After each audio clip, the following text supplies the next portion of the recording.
tudo bem? Então eu tô aqui hoje para te mostrar um pouquinho sobre a polaridade. Esse assunto é bem recorrente nas provas, tanto de Enem quanto dos vestibulares. Eles aparecem tanto para as moléculas orgânicas quanto para as moléculas inorgânicas. E a polaridade nos dá muito o suporte para entender a interação que ocorre entre as moléculas depois. Se é do tipo ponte de hidrogênio, se é de polo induzido. Então, entender a polaridade é um fator determinante para depois fazer essa análise das forças, certo? Então, primeira coisa que tu tem que ter atenção, se a banca está te falando da polaridade da ligação ou da polaridade da molécula. Isso é um item bem importante para te estar pensando na hora. O que é a polaridade da ligação? Lembre que quando acontece uma ligação covalente, nós temos o compartilhamento de elétrons, um de cada átomo, né, na ligação covalente tradicional. E esse compartilhamento a gente representa pela setinha, pelo tracinho, quer dizer. O que acontece? Quando nós temos esse tracinho, ele está mostrando que está compartilhando elétrons, nesse caso aqui, entre hidrogênio e flúor. Um elétron vem de cada um dos átomos. Só que, quando a gente estuda o conceito da eletronegatividade, a eletronegatividade é a capacidade do átomo de atrair elétrons numa ligação química. Ok. Então, se a eletronegatividade é a capacidade de atrair os elétrons, tem alguém aqui que pode estar atraindo esses elétrons. Então, polaridade da ligação, tu vai investigar se existe diferença de eletronegatividade entre esses átomos. Tem aquele macetezinho que eu te ensinei, que é da sequência dos principais átomos eletronegativos, que é fui ontem no clube, briguei e saí correndo para o hospital. Então ficaria fui ontem no clube, briguei e saí correndo para o hospital. Flúor, o elemento mais eletronegativo da tabela. Aqui vai diminuindo, claro que aqui não tem todos, mas tem os principais, os que a gente mais vai precisar aqui para os exercícios, certo? Então, olha só. Gente, uma dica, né? Se os átomos são iguais, impossível ter diferença de eletronegatividade entre eles, porque átomos do mesmo elemento não tem. Então, por exemplo, aqui, H e H não tem diferença. Então, eu já vou dizer que essa ligação é apolar. Apolar significa que não tem polos. Agora, se tiver diferença de eletronegatividade, eu vou dizer que a ligação, esta ligação é polar. Quando a ligação for polar, pessoal, o que tu vai fazer? Tu vai colocar um vetorzinho, uma setinha, sempre em direção ao mais eletronegativo. Isso vai servir para te fazer essa análise aqui. Então, olha só, entre H e F, o F é mais eletronegativo que o H. Então, eu tenho que colocar uma seta em direção ao F. Repara que eu coloquei aqui o que significa isso. Eu estou dizendo que sempre a ponta da tua seta está dizendo que os elétrons estão mais direcionados daquele lado. Por isso, é parcialmente negativo. Te lembra que elétron é carga negativa, né? Então, eu estou querendo te dizer que nessa ligação, os elétrons estão mais deslocados para o flúor. Eles estão mais pertinho do flúor, mais longe do hidrogênio. Então, ficaria mais parcialmente positivo para o hidrogênio e parcialmente negativo para o flúor. É isso que eu estou querendo dizer com essa seta. Sempre a ponta da tua seta está querendo dizer quem é o mais eletronegativo. Então, recapitulando, polaridade da ligação, basta ter diferença de eletronegatividade, que eu tenho uma ligação polar. Agora, quando a análise é da molécula, tu tem que ter desenhado ela do jeito certo. Eu vou fazer um vídeo falando sobre a geometria, certo? Então, tu precisa fazer o desenho da geometria correto para conseguir fazer essa análise da polaridade da ligação correta, tá? Então, olhem só. A polaridade da molécula, eu vou fazer uma análise dos vetores. Ou seja, eu fui lá nas ligações e fui colocando seta. Sempre que tem diferença de eletronegatividade, eu vou lá e coloco seta, né? E eu vou analisar. Nós chamamos essa setinha que a gente colocou, nós chamamos de momento dipolar, que é simbolizado por essa simbologia aqui, né? Que é o mesinho com a seta em cima. Momento dipolar. Galera, se o momento dipolar for igual a zero, ou seja, se esses vetores se anulam, eu vou dizer que a molécula é apolar, ou seja, quando eu somei todos os vetores deu zero, tá? Não tem polos. Um vai anular o outro. Agora, se der diferente de zero, a molécula é polar. O que eu quero te atentar? A nível de ensino médio, tu não vai, na verdade, fazer um cálculo. Tu vai fazer só uma análise, uma observação, tá? Tu não vai precisar calcular de fato vetores. Tu vai fazer só uma análise bem objetiva, que eu vou mostrar aqui nesses exemplos para ti, tá? Então, olhem só. Primeira coisa, eu teria que fazer uma análise das ligações, tá? Sempre tu vai começar analisando a ligação, para depois analisar a molécula. Então, entre oxigênio e hidrogênio, existe diferença de eletronegatividade e o oxigênio é o mais eletronegativo. Então, eu vou colocar uma seta em direção ao oxigênio. Repara que como eu fiz o desenho já certinho, a molécula da água tem uma geometria angular, por isso que as ligações estão representadas assim. Assiste o videozinho da geometria para entender melhor, tá? Então, aqui de novo, eu vou colocar uma setinha para lá. Repara que essas duas setas estão assim, subindo. Então, como eu te falei, tu não precisa fazer cálculo, é só tu analisar. Se a gente repara que tem duas setas fazendo esse sentido, o que nós vamos ter? Um somatório para cima. Se eu já sei que é um somatório para cima, eu nem preciso saber qual é o valor exato, né? Eu já sei que é um valor diferente de zero. Elas não se anularam, elas vão se somar. Então, essa molécula, a molécula da água, é uma molécula polar. Ela tem uma grande polaridade, tá, pessoal? A molécula da água é bem polar. Olha a amônia aqui. Já desenhei a amônia com a geometria certinha. Volto a te dizer, se tem dificuldade no desenho, na organização, recorre ao vídeo da geometria. Aqui, entre hidrogênio e nitrogênio, nitrogênio é mais eletronegativo. Então, eu vou lá e coloco uma seta. Repara de novo que já está inclinadinho por conta da geometria, tá? Aqui outra seta e outra seta. Então, repare que o meu somatório, de novo, está todo para cima. Está mostrando que os elétrons estão todos se aproximando do nitrogênio, estão subindo, né, nesse meu desenho. Estão com o somatório para cima. Isso vai me dizer que essa molécula também é polar. Certo? Aqui, gás carbônico. De novo, geometria já está desenhada bonitinha, tá? Correta. Gás carbônico, carbono e oxigênio tem diferença de eletronegatividade. Oxigênio é mais eletronegativo. Então, lá vou eu desenhar uma setinha em direção ao oxigênio. E aqui, outra setinha em direção ao oxigênio. Repara que nesse caso, uma setinha para lá, a outra setinha para cá, exatamente iguais.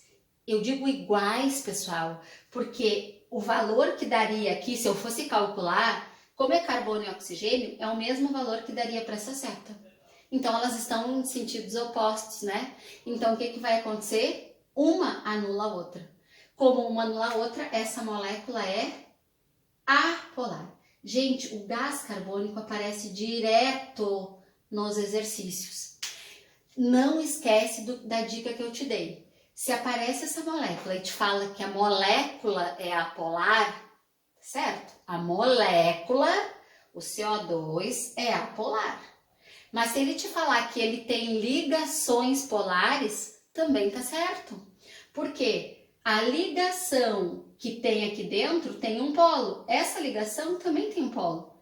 Quando eu penso na molécula inteira, um lado anula o outro. Então, ela fica zerada. Mas a ligação tem polos. Só para te observar essa diferença aqui, ó. Nesse caso, o H2, que seria o gás hidrogênio. Gente, como nem tem seta, já é apolar. Se a ligação for apolar, a molécula já vai ser apolar, tá? E aqui tem uma ligação só. Eu não tenho que pensar em somatório ou não de vetores, porque eu já tenho só uma seta para cá. Então, essa molécula aqui, é polar. E aquela ali, apolar.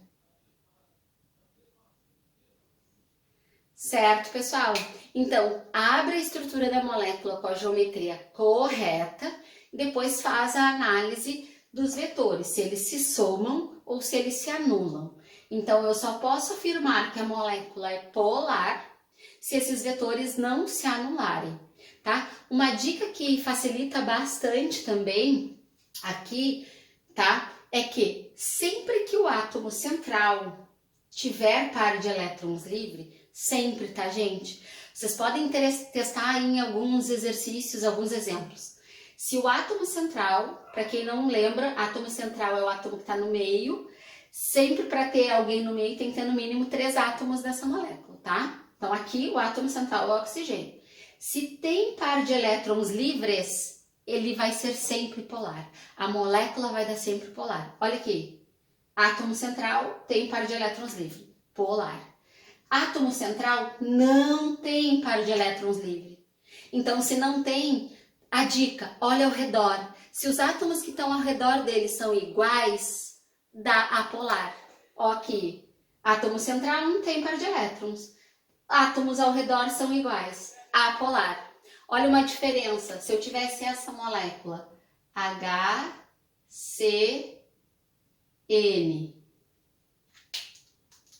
Entre hidrogênio e carbono, carbono é mais eletronegativo. Entre carbono e nitrogênio, nitrogênio é mais eletronegativo. Se anulam? Não. Então, essa molécula, eles se somam. Então, ó, átomo central não tem par de elétrons. Mas os átomos são iguais ao redor? Não. Então, ela é polar. Certo? Isso é uma análise legal de vocês fazerem. Mas olhem um videozinho de geometria depois para conseguir abrir as moléculas bem direitinho e não ter erro na análise. Lembra que a polaridade, como eu te falei, ela é um item importante para te entender a solubilidade das moléculas, uma se solubiliza na outra ou não, e para entender as forças intermoleculares, que é o assunto de um capítulo logo em seguida. Pessoal, então para terminar o nosso vídeo de polaridade, uma coisa importante de vocês conseguirem analisar é a solubilidade junto com a polaridade. Tem uma frase clássica que a gente usa, que é semelhante dissolve semelhante, ou seja, polar dissolve bem outra substância polar, apolar dissolve bem outra substância apolar. Dentro dos polares, nós temos tanto os compostos covalentes, né, os que a gente analisou agora há pouco, água, amônia, moléculas que têm polaridade, mas que são feitas de ligação covalente, e temos as moléculas iônicas. Se elas têm íon, elas já têm polos dela mesmo, né? Então, nós temos dois tipos de fenômeno. Aqui eu botei os dois com a água, porque a água é o solvente que a gente mais conhece, o que mais aparece nos exercícios. Então, é interessante vocês conhecerem as propriedades, as características e os nomes que a gente dá para os processos. Olhem só a diferença. A água a gente já viu que é polar, então não te esquece, água é solvente polar. Eu tenho água com um composto iônico. Lembra que eu falei, composto iônico é sempre polar. Então, quando eu tenho água com composto iônico, a água vai fazer um papel que é de separar essas cargas. Lembra que composto iônico já tem íons. Então, ele vai separar as cargas do NaCl e nós vamos chamar isso de dissociação. Então, sempre que a água encontrar um composto iônico, ela vai dissociar esses íons, ela vai separar o Na do Cl, a carga positiva, da carga negativa. Agora, quando a água encontrar outra molécula que é polar, mas que é covalente, ou seja, não é iônica, ela vai quebrar a ligação covalente. E quando ela quebra a ligação covalente, a gente vai chamar esse processo de ionização. Presta atenção. Aqui na iônica, olha o nome, iônica, já tinha íon. Então eu não preciso quebrar, eu só separo, dissocio.